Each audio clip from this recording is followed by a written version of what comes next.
In the mountains of Romsdal in Norway, Tobias is taking his daughter Nora to see the troll peaks. The fairy tale says 13 trolls once gathered here for a wedding, but they got so drunk they lost track of time and became mountains. Nora thinks she's too old for fairy tales now, which hurts Tobias to hear, and he reminds her you gotta believe in something to be able to see it. 20 years later, on the Atlantic coast of northwestern Norway, Nora is an archaeologist on a digging expedition with her team. Most of them are ready to give up because they've found nothing in 6 months and funds are running low, but Nora is stubborn and keeps going. Her persistence pays off and she ends up finding a dinosaur skull, for which the team throws a celebration. Meanwhile, in the Dovre Mountains, a construction group is working on building a new railway by digging through the mountains. This has gotten lots of attention from activists that are against such destruction of nature, but their presence is ignored. When the explosives are finally activated to start the tunnel, something deep inside the mountains growls and causes a collapse from which not all workers can run fast enough. This incident and the seismic activity it caused are immediately detected by the Norwegian Armed Forces, who send a reconnaissance aircraft to investigate. Sigrid is in charge of managing the cameras on those aircrafts and quickly puts together a series of visuals that she shows to her higher-ups, who decide this is big enough to alert Prime Minister Berit. On her way to the base, Berit is informed of all the damage caused by unknown forces and shown the images they took, which Berit's advisor Andreas thinks look like footprints. Berit finds it amusing but unrealistic and gives Andreas 2 tasks: to keep the press away from this information and to find some scientific experts that could help them with this problem. Moments later, a helicopter is picking up Nora in the middle of her celebration, asking her to come with her to see a matter of national security. Andreas welcomes Nora to the base and takes her to a secret meeting, where Berit, the most important military leaders, and a few other scientists are discussing the possible reasons behind the incident in the mountains. When Nora presents herself as a paleontologist, she isn't taken very seriously because dinosaurs are extinct, therefore they couldn't have been the cause of this. While the team doesn't reject the possibility of a military attack from another country yet, so far the reports seem to favor the theory of the cause being geological in nature. Pictures appear on the screen showing a crater and indentations on the landscape, which prompts the scientists to throw theories like sinkholes or subterranean pockets of gas. Nora interrupts them to point out those craters are clearly footprints, but once again, she isn't taken seriously because footprints would mean monsters, which is a stupid idea. Another interruption comes from Sigrid, who has hacked into the phone of one of the activists and has found live footage of the incident. The destruction is quite disturbing to watch, but before the others can go back to their gas theories, Nora makes Sigrid play the video again, more slowly this time. There's a clearly roaring sound in the background, similar to an animal, and in the shadows among the falling rocks, there's a huge and mysterious humanoid shape. Meanwhile in Lesja, an old married couple wonders what's gotten into their dog, who won't stop barking. Suddenly, the entire house starts shaking, so the couple runs to hide in their basement before everything starts to crumble and the power goes out. Once the shaking stops, the couple comes out to find their house completely destroyed, although the dog at least is okay. Back in the base, the leaders still refuse to believe the footprints could have been left by some kind of giant creature, and Nora points out that whatever it is they need to take action against it instead of sitting on their butts and arguing for hours. Berit is impressed by her attitude and makes Nora the official scientific advisor, then she's asked to go with Andreas to Lesja to check out the latest incident. On the helicopter, Andreas asks Nora how she became a paleontologist, so Nora tells him she's loved nature since she was a child, and her kitty love for fairy tales evolved into wanting to look for the real monsters underground. Her mom died when she was 10, and her dad was a professor of origin mythologies and folklore, but the older he became, the less he could distinguish between reality and fiction. This is why Nora hasn't seen Tobias in years. Andreas confesses he wants to be a writer and is excited about the possibility of this incident having supernatural causes, but Nora cuts him off when they arrive at their destination, shocked by the damage to the landscape. The military is already securing the area, and Nora is welcomed by Captain Christopher, who shows them the tracks that came from across the river and into the valley, then make it 2 miles south into the mountains before simply stopping. The soldiers did a full sweep of the area, but they found no other clues. Nora asks the old couple some questions, but they didn't get to see much because a giant moving figure was blocking the sun. They did hear something though, a loud howling that sounded like a very sad melody. Afterward, Nora takes a closer look at the damage and notices a very strange and strong smell that she decides to call hypernature. She also uses UV light to look for biological traces, but she finds nothing other than earth and stones. Nora asks to be taken to the place where the tracks suddenly stop, and the thermal scanner shows no signs of life, only mountains. Since this creature is too big to hide or disappear, Nora wonders if it's capable of camouflage. Nora's starting to come up with some theories, but she is still unsure, so she takes Christopher and Andreas to see Tobias, who comes out with a firearm when he sees strangers on his property, especially an armed soldier. After Nora makes him realize this is the daughter he hasn't seen in years, Tobias accepts to let them in, although he'll have to put on some pants first. Tobias' house is filled with paperclips and research that show his obsession with finding a mythical creature known as a troll. Nora stops him from talking about all his theories about trolls being real and the witnesses being silenced and asks him to concentrate on the footage she proceeds to show him, explaining she thinks his old work may have some clues. After all, nobody knows these mountains better than him. However, Tobias thinks this footage proves his troll theory is real, and when Nora points out scientists would have already found troll DNA if they actually existed, Tobias reminds her that the Christianization of Norway got rid of all the mythical creatures, and when he was about to reveal it all, Tobias was sent to the loony bin. He thinks the people in charge have always known, and fairy tales were written to make trolls look evil and dumb when they're actually pretty smart. Nora can't believe what she's hearing, but Tobias is too excited for objections and joins the team to continue the investigation. When they arrive at the area where the tracks stop, Tobias immediately notices that the topography is all wrong and doesn't match the maps. He also points out this is like being on an adventure together again with his daughter, but Nora doesn't want this to be some kind of reconciliation. Suddenly, the smell of hypernature hits their noses and the sky darkens as the mountain behind them opens an eye. It turns out both father and daughter had been correct. The creature is indeed a troll, and its ability to camouflage has allowed him to pretend to be part of the mountain, explaining why the topography was wrong. The troll stands up, showing its mighty body and roaring at them, thus the team runs back to the helicopter to get away. They still manage to get the troll on camera though, and when the base gets the transmission, they can't deny the truth any longer. Christopher takes the group to his military camp in order to call the base to inform them of what they've learned. Nora continues to use the words unknown creature not to look crazy, but Tobias interrupts her to tell everyone that it's a troll that got bothered by the construction in the mountains, which Tobias considers a mockery of nature.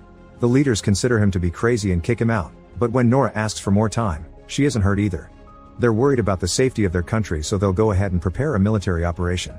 Afterward, Nora is furious with her dad for ruining it all and wants to leave, but Tobias changes her mind when he explains he knows this isn't a fairy tale, this isn't a troll that will simply be pushed back by weapons and sunlight. The troll has woken up alone and is scared, thus weapons will make it even angrier, not to mention nature always pushes back. Nora accepts he's right and stays. Now it's just a matter of convincing Christopher of taking them with him. He at first turns them down, but after some begging from Nora, he accepts to hide the trio in his helicopter as long as they promise to follow his orders. Night has fallen over Heidel by the time the whole military operation makes it there. While they wait for the troll to appear, Tobias and Nora remember the old fairy tales they used to share during their adventures, and the two of them finally reconcile. The troll shows up a moment later, but when he gets close enough he stops moving, and Tobias is sure the creature knows they're there. The soldiers open fire on the troll, ignoring Tobias' warnings that it'll only make him angry, but the bullets and the explosions do nothing and only cause it to attack back just like Tobias predicted. Everyone begins running away as the troll destroys everything in its path, including the cameras that were transmitting the operation to the main base. The team hides behind a tree with a wounded soldier, and when they're about to move away, the troll reaches down and grabs the soldier to eat it. Tobias explains the troll probably smelled the blood from the soldier's wounds. Nora, Andreas, and Christopher want to run away, but Tobias decides to approach the troll and try a friendly approach. To everyone's shock, the troll actually stops moving and answers Tobias' gentle words with peaceful groans, but unfortunately not all the soldiers got the memo. A truck opens fire on the troll again, and when the creature turns around to counterattack, it accidentally hits Tobias in the process. As the troll walks away, Nora rushes to her father's side, and Tobias mumbles the words the palace, the king, home, asking his daughter to remember to believe before he dies. When they return to the base, Nora keeps herself busy looking over Tobias' research to forget the pain and look for a solution. When Andreas and Christopher come to check on her, they inform her they've lost sight of the troll for now, but the army is getting ready for an airstrike. Nora thinks this attack will have the same result as the first one, meaning they need to think outside the box. The fairy tales say trolls don't like sunlight, but they've seen this one come out in daylight. The other clue they have is Tobias' mention of how the trolls were destroyed by the Christianization of Norway, which gives Nora an idea. They contact Barrett and the others to explain that stories say trolls used to throw boulders at churches when they heard the bells, which means bells are what they need to use. The leaders think this is ridiculous, so Christopher has to cut in to remind them nothing has worked so far and they need alternatives, thus Barrett reluctantly gives them permission to carry on the plan.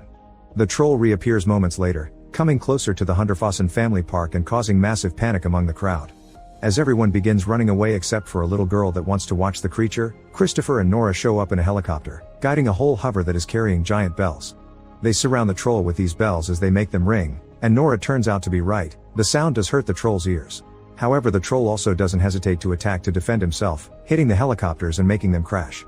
When one is about to fall on top of the little girl, the troll surprisingly grabs the helicopter to save her before it walks away. Since this happened in such a public location, now the whole world knows about the troll and the fact it's making its way to the capital city. Newscasts from every country cover the incident and phone recorded clips go viral on social media. When the team returns to the base, a furious Barrett ignores Nora when she points out the bells did work, so they should try again from a different angle, and kicks her out of the base. On her way out, Nora bumps into Christopher, who confesses he thinks Barrett is making a mistake and he'll be there for Nora if she ever needs anything. In the conference room, the military leaders tell Barrett about some dangerous missiles that haven't been officially approved yet. Barrett can't believe she didn't know about this, and Andreas points out such weapons shouldn't even be considered, but this only gets him kicked out of the room. Seeing as he won't be taken seriously, he decides to quit and rejoin Nora on his way out, telling her to get ready because they're evacuating the city. Moments later, Barrett appears on TV officially announcing a state of emergency and asking all the citizens to collaborate as their soldiers take over to prepare for the next operation and help them evacuate without issues. Nora and Andreas are in the same car and get stuck in traffic, so Nora uses this time to keep looking at Tobias' research. The pages keep mentioning Sinding and something about a gatekeeper, which prompts Andreas to comment it could be Rickard Sinding, the Lord Chamberlain at the Royal Palace. Nora suddenly remembers Tobias mentioning King, Palace, home before his death, and reaches the conclusion they need to go to the Royal Palace. Andreas drives them there and they are stopped by the guards at the gate, but Sinding immediately comes to let them in because he expected Tobias or someone related to him to show up sooner or later. Sinding explains he respected Tobias, even if Tobias hated him, and his stubbornness allowed him to be one of the few people that discovered the secret underneath the palace. Once upon a time, it was considered good luck to build a palace on top of another king's home, and it turns out this particular palace has been built where the Troll King used to live. Nora and Andreas are taken to a tunnel full of troll bones as Sinding explains that the Christianization of Norway killed everything that went against their faith. They ambushed the royal troll family and only spared one baby to lure the king into the mountain. There, they locked it inside a cavern and left it for dead. 12 years ago, Tobias found out about all this and Sinding sent him to the loony bin to guard the secret. He feels bad about that, but still considers it the right thing to do, which makes Nora furious. This isn't time for an argument though. Nora realizes Tobias was right, the Troll King is coming home to the palace and they need to stop it. While looking around the bones, Nora notices her UV light is damaging them, which means the stories were right about sunlight after all.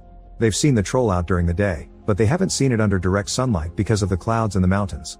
Andreas points out they can't control the sun, but Nora has a plan, and she calls Christopher to get his help. He will put up a special trap while Nora and Andreas lure the troll to it.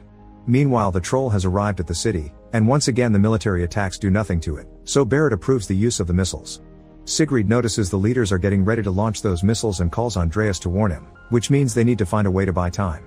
Andreas asks Sigrid to try to hack into the army's system to stop the launching while Christopher is ringing the alarm system all over the city. This brings all his soldier friends to his location to help him with the trap. Sinding helps as well, asking the guards to put one of the troll's skulls on the biggest truck they have, which Nora and Andreas will drive around the city to lure the troll away from the palace. It takes Sigrid a few tries to get into the system, but once she's in, she immediately stops the missiles, giving Nora and Andreas the time they need. When the troll comes closer, they finally take off and reveal the skull on the back of the truck, which causes the troll to roar in anger and go after them as planned. Nora calls Christopher to tell him they're on their way, prompting him to offer a motivational speech to his soldiers in order to keep them brave when the monster finally appears. After lots of crazy driving through the streets of Oslo, Nora and Andreas reach the highway only to accidentally lose the skull in the process. The troll stops running to pick it up, letting out a painful grieving groan for its children before it notices its reflection on a building. When it tries to touch the glass, it breaks and the sudden shattering noise startles the troll, causing it to accidentally drop the skull, which breaks into a million pieces. Furious, the troll roars in pain, making Nora feel how sad it is over being the last of its kind. The creature comes after them for revenge and Nora goes back to the original plan of driving away, dodging all the destruction the troll is causing the best she can. At the base, Sigrid's hacking is discovered and her computer is taken away so they can restart the system. Seconds later, Nora and Andreas make it to the area with the trap, so they jump out of the truck to finish luring the troll right to the center as it steps on the vehicle. The troll tries to step on Nora next, but at that moment, the soldiers activate dozens of UV lights that surround the creature and start burning it. The plane with the missiles is coming closer too, but the pilot hesitates when he sees civilians on site. An argument begins at the base to see if they should abort or not, inspiring Sigrid to punch the idiot that doesn't care about his citizens, and the operation is effectively aborted. Barrett and the other people at the base watch on their screen how the troll is slowly dying, and Christopher's soldiers are already celebrating the victory. However, Nora can't stand hearing and seeing a life suffer like this and turns off the power to save it. The soldiers get ready to shoot, but Nora stops them too before approaching the troll the same way her father did, gently asking it to go back to the safety of the mountains. The troll stares at her, considering her words, but before it can react, the sun begins to rise and it burns the troll until there's nothing left but rubble. As everyone basks in their victory, Andreas jokes about what they should call this new monument or hill, and Nora decides it shall be the Tobias Boulder. When Barrett arrives a moment later, she thanks Nora for her work. Andreas reminds the Prime Minister that he quit and announces he'll be a writer. Then when he walks away with Nora, he wonders if there may be more creatures hidden in Dovra. Meanwhile, deep in the mountains, something is starting to move under a pile of rocks. Make sure to subscribe and turn on notifications so you can watch more videos like this. Thanks for watching.